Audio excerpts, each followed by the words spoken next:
Bonjour, ici Régent Blais, bienvenue à votre vidéo-journal. D'abord, il y a des actes de vandalisme qui ont été signalés à Sherbrooke. On parle ici de carabines à plomb utilisées pour fracasser des vitres. Il y a une dizaine de méfaits qui ont été notés, notamment sur des autobus ou encore des installations de la Société de transport de Sherbrooke.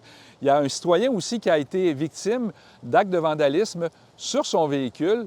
La police actuellement n'a aucun indice. Elle demande la participation de la population. Je vous invite à écouter le citoyen, suivi de Martin Carrier de la police de Sherbrooke.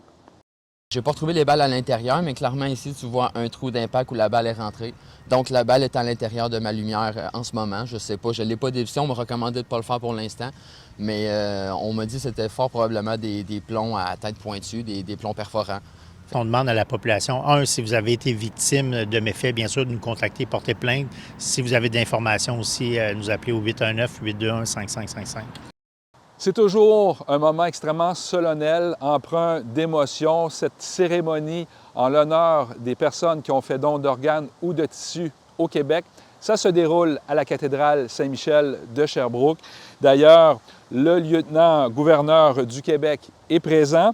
L'an dernier, au Québec, 171 personnes ont fait un don d'organes. Le nombre de receveurs a été de 483 et il y a toujours près de 1000 personnes qui sont toujours en attente d'un don d'organes dans la province.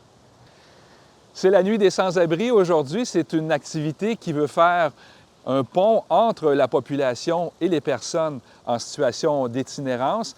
D'ailleurs, il y a des activités partout au Québec, dans une cinquantaine de villes. Ici à Sherbrooke, le coup d'envoi est donné à 16h30 devant l'Hôtel de Ville et par la suite, une marche est organisée jusqu'au marché de la gare où une pléiade d'activités auront lieu tout au long de la soirée.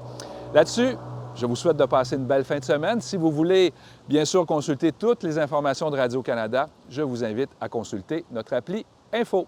Bonne fin de semaine!